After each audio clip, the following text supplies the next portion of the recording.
I would now like to introduce Ovid Mercury. Ovid Mercury will be doing a statement with respect to Treaty 5 and a recognition on the spirit and intent of treaties. Ovid?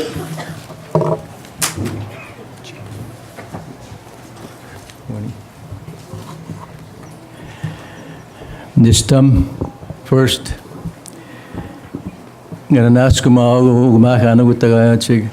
I will thank the chiefs who are here. And I want to acknowledge the great work that has been done by Chief Kent and Chief Easter and by Louis Harper and his team being able to bring us all together like this to share some time together and to reconnect with our vision and to establish a way forward in our relationship with a country called Canada. And I want to recognize, of course, the Grand Chiefs that are here because they work for us, they speak for us, and they fight for us. And the elders, for your knowledge and for the great wisdom that you have kept over the years, and the young people who are here that will walk that path that we clear for them, and of course the woman where the power is. This is a statement to the Crown. It's a statement of this summit, the summit of Treaty 5 Sovereign Nations, made at Black River First Nation, July 11, 2019. First, I begin. We are grateful to our Creator, Ishchi Manitou, and our ancestors for bringing us together on this historic day. Just as it was when Treaty 5 was considered at different times by our ancestors and the Crown representatives, the sun still shines, the grass still grows, and the rivers still flow. There, in just a few words, is the beauty of our natural laws of our Creator, taught to our people and left to us to follow, respect, and nurture as a source of life on our lands and territories. Kakige, mina kakige. We are gathered here as present-day representatives of our past, present, and future.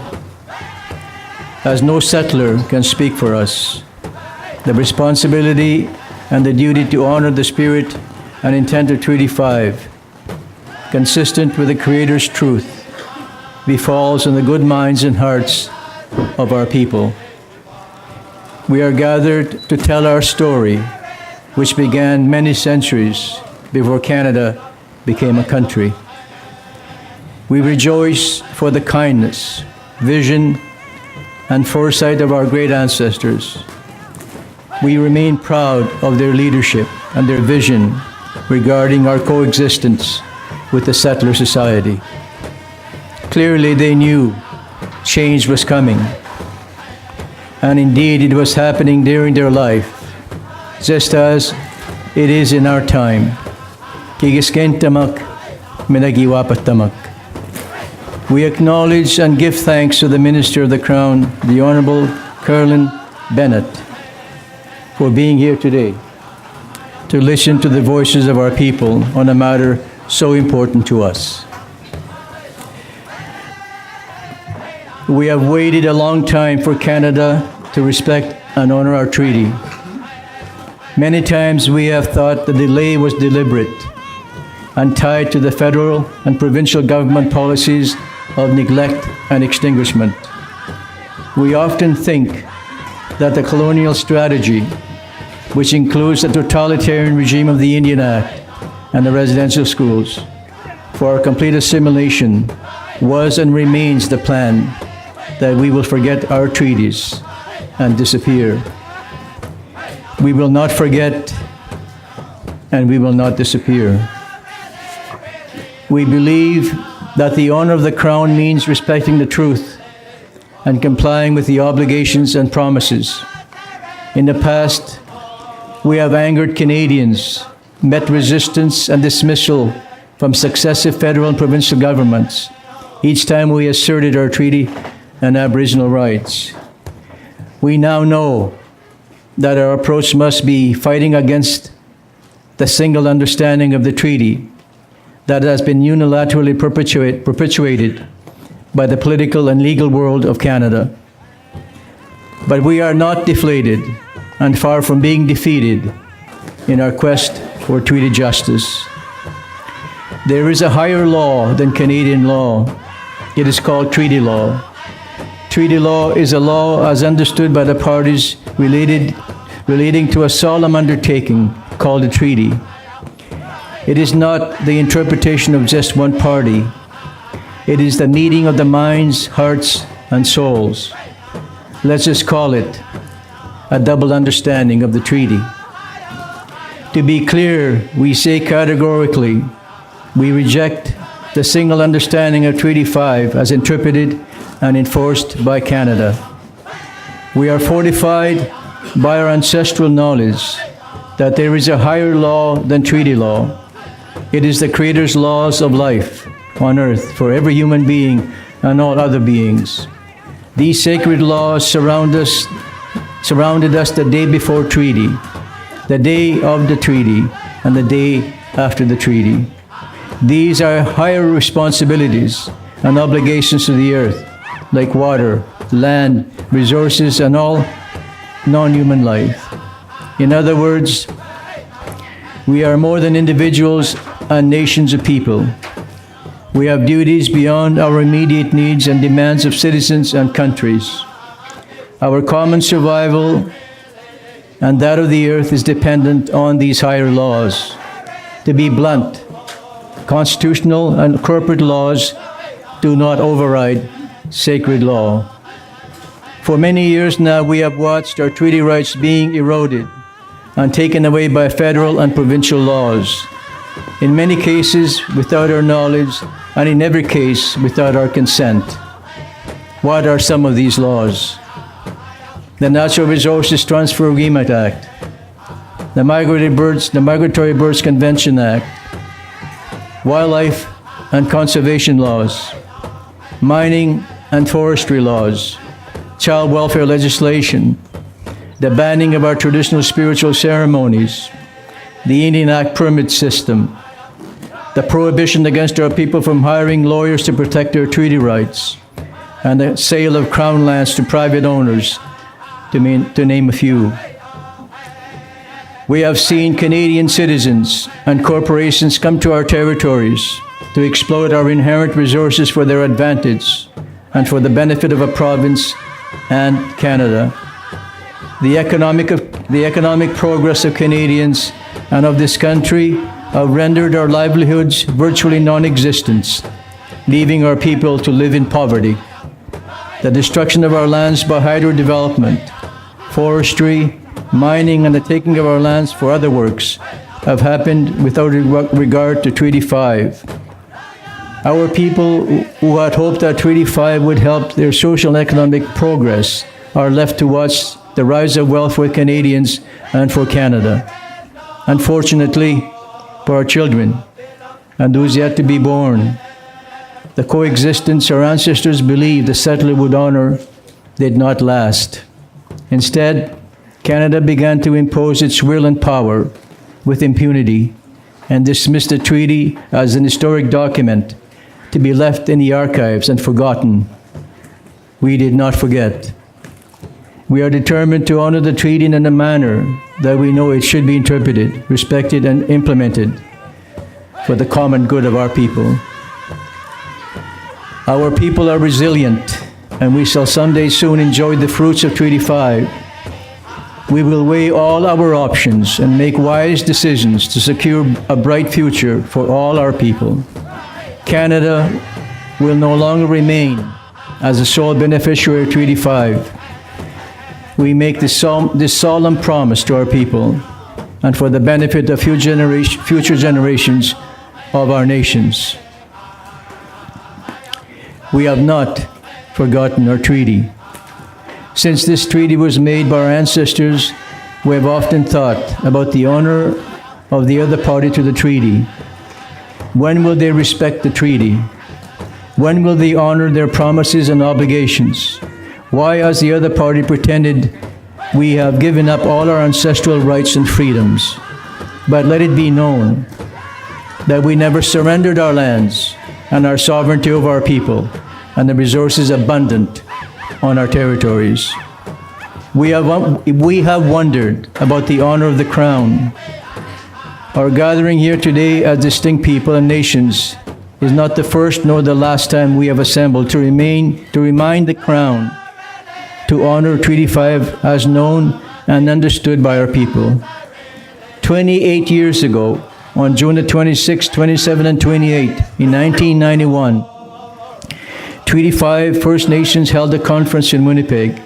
At that major gathering, our chiefs and elders from Saskatchewan, Manitoba, and Ontario issued the following declaration. We, the First Nations of Treaty 5, declare, the Creator put us here. The Creator gave us life, inherent rights, and laws which govern our relationships with nature and all peoples in the spirit of coexistence. The First Nations of Treaty 5 are sovereign people and have an inherent right to self-government and self-determination based on the customs, traditions, values, and practices. Our First Nations entered into Treaty 5 with the Crown on a nation-to-nation basis. Treaty 5 confirms the legal and political relationship between the First Nations of Treaty 5 and the Crown. The First Nations of Treaty 5 reserve the right to interpret and implement the spirit and intent of Treaty 5 and the Treaty 5 making process as defined to us orally by our respected elders. The First Nations of Treaty 5 shall uphold and protect the terms, conditions, and provisions of Treaty 5 as interpreted by us. The First Nations of Treaty 5 have a sacred obligation and a responsibility to apply and enforce our inherent and treaty rights. As equal parties, we, the individual First Nations of Treaty 5, agree to unite and implement actions that will ensure the spirit and intent of Treaty 5 is protected and enforced. This declaration was signed on the 28th day of June, 1991, in the city of Winnipeg, in the province of Manitoba. We are sovereign nations who made a treaty with the settler crown. It was done with the recognition and understanding that we are independent people who want a peaceful relationship with the settler society. Our ancestors never relinquished our title to our lands, waters, and resources. Yet, with deliberate intent and bad faith, the Crown proceeded after treaty to assert full dominion over our lands and territories. This is not the meaning of our treaty with the Crown. We do not believe that one party to a treaty can unilaterally determine the meaning of the treaty.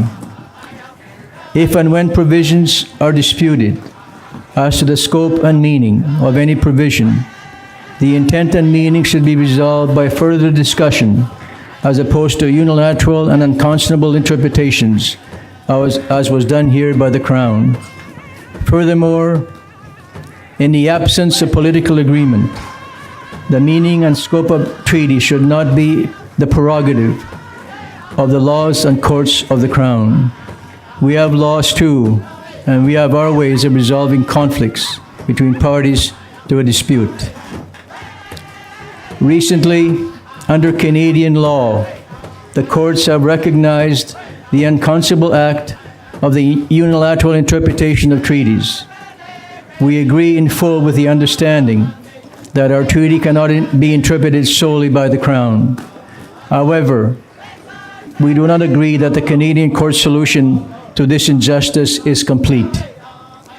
Although the idea that treaties should be liberally construed and ambiguities or doubtful expressions should be resolved in favor of Aboriginal signatories is a step in the right direction, it is not the full answer. Any meaning that is in dispute should be dealt with politically and in the absence of political agreement, there should be a permanent independent treaty tribunal jointly established by the parties to the treaty for dealing with the disputes about the scope and intent of treaties. We have waited for Canada to return to the treaty talks that were started with Treaty 5 in 1875. Our treaty is a living document. It is the foundation of our relationship with the Crown and Canada. Given the fact that we have different understandings about Treaty 5, this fact alone should compel Canada to continue the treaty talks that were started but never concluded. Our understanding of Treaty 5 requires reconciliation and treaty justice. We need to continue talks about reconciling Canada's assertion of sovereignty with our self-rule and sovereignty as Indigenous nations. We have our understanding of treaty rights to education, health, livelihood, farming, and to hunting, fishing, and trapping, and gathering rights. We also know about our rights to shelter, land, air, and water. We know our obligation to respect and uphold the laws of the Creator. We believe without question that our nations were put on our homelands with our instructions that are higher obligations to man-made laws. We regard our obligations to protect our water, land, and resources as sacred duties. We are mindful also of the disparity of the size of our reserves compared with the other numbered treaties. We are unhappy with your foreign legal traditions, and in particular about how your lawmakers have attempted over so many years to undermine our inherent authority, traditions, culture, and laws. We have not forgotten our promise to live in peace and to allow for settlement and the sharing of the resources. But let us be clear, this does not mean Canada can take it all and just leave us the reserves. In addition, we have concerns about the jurisdiction and laws of provinces that are enforced contrary to our knowledge about Treaty 5. We have problems with corporations having more rights than our people, and our people have to access and generate wealth from our traditional lands. We know that Canada does not agree with us, even in matters that are expressly mentioned in the Crown's written text of Treaty 5. But for this country to proceed as if all is resolved in its favor will amount to a fundamental breach of treaty and put into doubt the political and legal reality of Canada and its claims for territorial integrity. What is at stake here for Canada as a country is more than its reputation. The legitimacy of Canada is dependent upon honoring treaties like Treaty 5. It is not easy for us to trust the Crown, but we see that our contemporary duty is to protect our treaty and rights. This duty to our ancestors and people remains a principal reason why we are reminding the Crown that treaty talks have to continue until there is truth and a meeting of the minds. What does the treaty mean for Canadians and Canada? Surely no one can rejoice on how the dismissal of treaty rights and the neglect of successive Canadian governments to honor treaty has made us the poorest people in our homelands. Given the vast resources and wealth that is generated from our traditional land, that Canada cannot continue for the next 150 years as if we do not matter and that our knowledge and understanding of Treaty 5 is not relevant to this country. Canada's legitimacy and continued existence is subject to and dependent on honoring our treaties as Indigenous nations. For our people, Treaty 5 means much more to us. It means honoring the vision of our ancestors who had the vision and foresight to make a treaty that would uplift our people and find a secure, mutually beneficial, and sacred compact for peaceful coexistence with the settler society. Treaty 5 was intended by our ancestors to usher in a new era in the rise of our indigenous nations. This vision can be recalled by referencing the provisions for agriculture, education, and the pursuit of avocations, meaning a livelihood, or the development of new sources of revenue and wealth. For our people, the treaty is about the well-being and health of our people, and the continuation of our distinct identities and cultures, including our ceremonies and spirituality and languages. It represented the affirmation of our self-determination and the continuation of our sovereignty over our lands, waters, and resources. It was never about dependency on the settler society. It was never about the surrender of our freedoms. It was never about giving away our land. The vision was about our people and the settler society establishing a mutually beneficial compact on Mother Earth.